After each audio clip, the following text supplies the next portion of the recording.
Yes, ready, start. महोदय, भारत की आज़ादी के बाद की सबसे बड़ी गलती अगर मानी जाए तो वह है भाषाई आधार पर राज्यों का बंटवारा।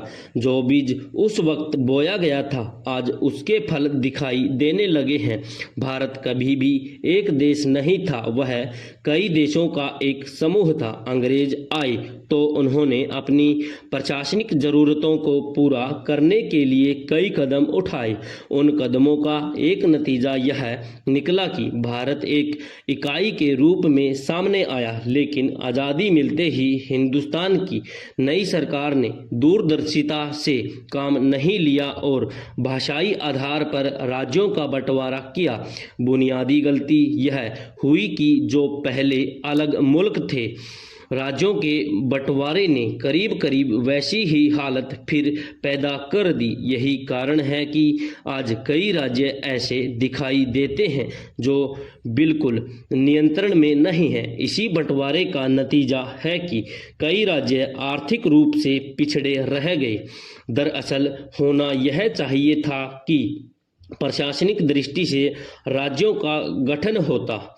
इस संबंध में भाषाई आधार बिल्कुल गलत था। इसके बजाय अगर देश को छोटी छोटी इकाइयों में बांट देते तो उससे प्रशासनिक सहूलियत भी होती और सत्ता का विकेंद्रीकरण भी आसान होता। इससे सबसे बड़ा फायदा यह होता कि इन इकाइयों का सरकार से सीधा संबंध होता और ये आर्थिक रूप से पिछड़ी नहीं रहती। आज किसी भी समस्या को उठाकर देखिए, वह भाषाई आधार पर राज्यों के बंटवारे से जुड़ी हुई है।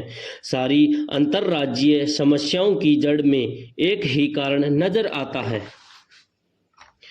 आज़ादी के बाद दूसरी बड़ी भूल यह हुई कि देश ने और देश को चलाने वाले कर्मचारियों ने और कर्णधारों ने गांधी जी की एक बहुत महत्वपूर्ण बात को अमली जामा नहीं पहनाया। अपने सारे जीवन के तजुर्बे से गांधी जी ने एक बार पंडित नेहरू से कहा था कि जीवन में जब भी कोई अहम फैसला करना हो तो सबसे पहले आंखें बंद करके भारत के किसी सबसे गरीब इंसान की तस्वीर अपनी आंखों के सामने लाने की कोशिश करना।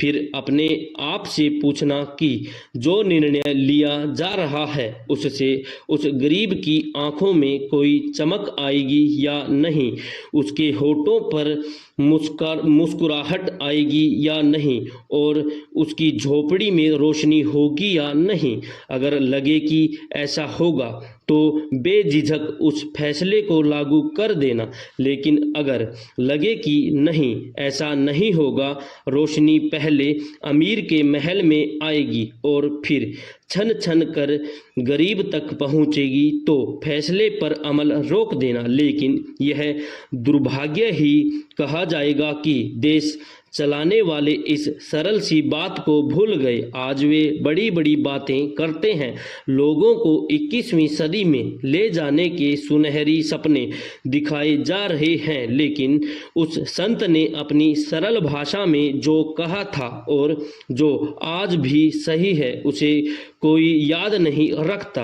अगर यह बात गांठ बांध ली होती तो भारत की वह हालत न होती जो देश को 40 साल आज़ाद होने के बाद आज है। आज़ादी के बाद भारत में बांधों और कल कारखानों का तो बहुत निर्माण हुआ, लेकिन हम मनुष्य के निर्माण का कार्य भूल गए। मनुष्य का निर्माण होता है उसके चरित्र से। गांधी जी ने राजनीति का आधार ही मनुष्य के चरित्र को बताया था। वास्तव में भारतीय नागरिक को यह बताना जरूरी था कि केवल अधिकारों की मांग करना ठीक नहीं, अधिकारों के साथ साथ वे कर्तव्य की पूर्ति का ध्यान भी रखें। हमारे देश की कमी है कि प्रत्येक नागरिक अपने अधिकार की बात तो करता है, परंतु उसका कर्तव्य क्या है इसका ध्यान नहीं रखता। कर्तव्य और अधिकार लोकतंत्र की दो टांगे हैं। लोकतंत्र तभी अच्छी तरह से चल सकता है जब नागरिक इन दोनों को बराबर समझे। यदि केवल अधिकार की बात ही हम करते रहेंगे तथा कर्तव्य की उपेक्षा होगी तो लोकतंत्र लंगड़ा हो जाएगा। देश जब स्वाधीन हुआ तो अधिकारों की मांग वैसे ही तेजी से प्रवाहित होने लगी जैसे कोई बांध टूट जाने पर नदी का पानी तेजी से प्रवाहित होता है। कर्तव्य की भावना उसी प्रवाह में बह गई। आज भी हम अपने कर्तव्यों को भूले हुए हैं और अधिकारों की मांग ही चारों ओर से सुनाई पड़ रही है। यही कारण है कि हमारे देश के लोकतंत्र से आज भी वह आशा पूरी नहीं हो पा रही है जो होनी चाहिए थी।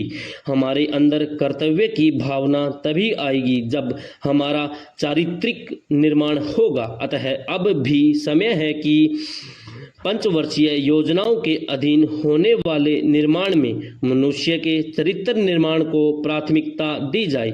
मेरी समझ में इसी से हम देश की बहुत सी परेशानियों और समस्याओं का समाधान कर पाएंगे। आज़ादी के बाद यह भी एक जबरदस्त भूल थी कि राष्ट्रीयता की भावना को शिक्षा नीति में प्राथमिकता नहीं दी गई। देश को आज़ादी दिलाने तक तो लोगों में देश प्रेम और राष्ट्रीयता की भावना थी, लेकिन आज़ादी मिलने के पश्चात वह भावना शीघ्र ही समाप्त होने लगी। उस राष्ट्रीयता की भावना को फिर से जगाना था, लेकिन ऐसा नहीं हुआ और न ही हमने बच्चों में शिक्षा द्वारा राष्ट्रीयता की भावना को भूलकर निजी स्वार्थों की पूर्ति में ही लगे हुए हैं।